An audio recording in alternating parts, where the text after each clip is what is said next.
The start of the testing season is over 2 months away, but you need to start studying now. One of the most important techniques that you can use when you're studying for the SHRM exam can only be used when you start early.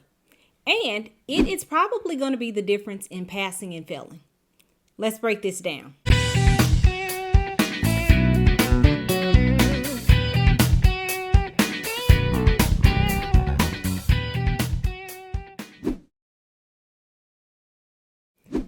The SHRM exam isn't testing what you know. It is testing how you think. Think about it like this.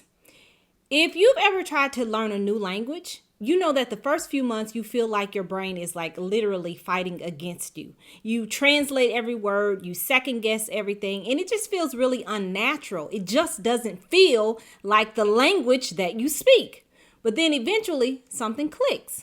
You stop just translating and you start thinking in that language. It becomes a little bit more natural. That's what you're doing with the SHRM exam preparation. When you start early, you give your brain time to learn the language of SHRM. The sooner you train your brain to think like SHRM, the sooner the test will feel predictable to you, the answers will be more obvious, and they will really become easy for you. And that's where this exposure method comes in. Most people study by reading, then taking notes, and maybe doing some practice questions later. But that doesn't work for this exam because this isn't school. This is a completely different animal. If you've ever spoken to me about a study plan, I probably already told you about the method that I use to study. I started calling it the backward study technique, and it really helped me a lot. It's really how I began to understand what SHRM was looking for. And this is how it works. Expose yourself to the SHRM questions first. Before you start studying anything, before you open a textbook or you look at a study guide, start with the practice questions. You're not trying to get them right, and you're not even trying to test yourself.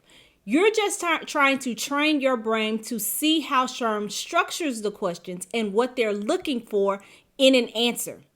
This is how you develop pattern recognition, and that is a skill that late starters won't be able to take advantage of. Because late starters won't have the time for this kind of detective work because you're going to be too busy trying to learn the information to really look for patterns. But if you start early, you have time to start with this research, and it is a critical piece in studying. Break down the questions like a detective. Every time you see a question, ask yourself, what competency is this testing? Where is SHRM hiding the key phrase that tells me what the best answer is? What is the trap that SHRM has included in this question? And I'm going to have a video later that tells you about the 4 traps. So don't worry about that right now. I'll break it down for you. But your job now, instead of just answering, you are trying to reverse engineer the question. You are trying to understand them and recognize the patterns. Another important technique is to learn in layers, not chapters. Most people study by topic, but the SHRM exam does not work like that. So instead of spending a whole week on HR law or a whole week on HR strategy, study multiple topics lightly every week.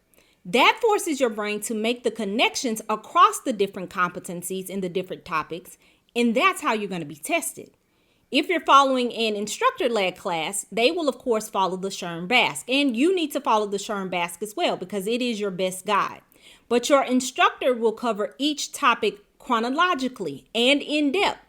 It's your job to make sure that you're also lightly sprinkling in a topic or two ahead so that you're fully prepared.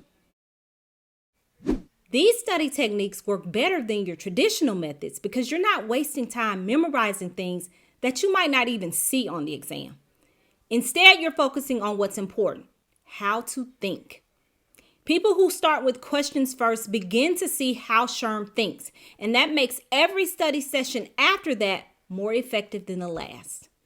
And then when you learn in layers, you build real-world HR thinking skills. You're not just relying on textbook knowledge. That means that you'll be confident on the situational questions. And to be honest, the situational questions are really what trips up most test takers.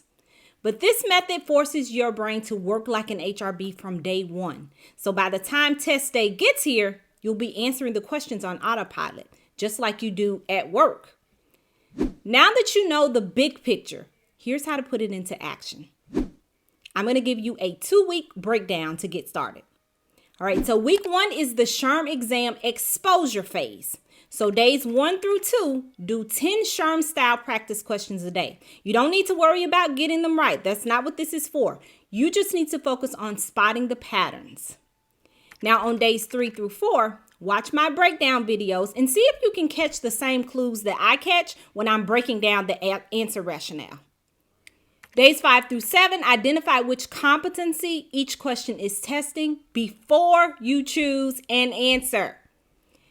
Now, week 2 is the strategic layering phase. So on days 8 through 10, start studying the content, but only for the competencies that keep showing up in your practice questions. Days 11 through 14, continue mixing your practice questions with your studying. Always make sure that you're connecting back to how SHRM is testing the concept and which concept. By the end of these 2 weeks, your brain will start to be wired to think like SHRM. So while other people are just getting started, you'll be seeing the test differently. You'll be spotting the patterns faster. You'll be making decisions faster. You'll be more confident in those decisions. At that point, then you'll be ready to pull out the basket and start your traditional study. And remember to study like a topic or 2 ahead. That's just kind of be like your cherry on top.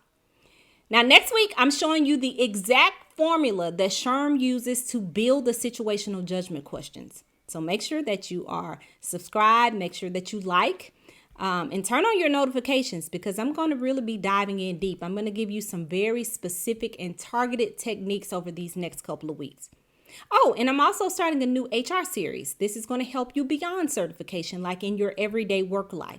Actually, I have a lot of exciting things coming up. So make sure that you are subscribed to the channel, and I'll see you next time.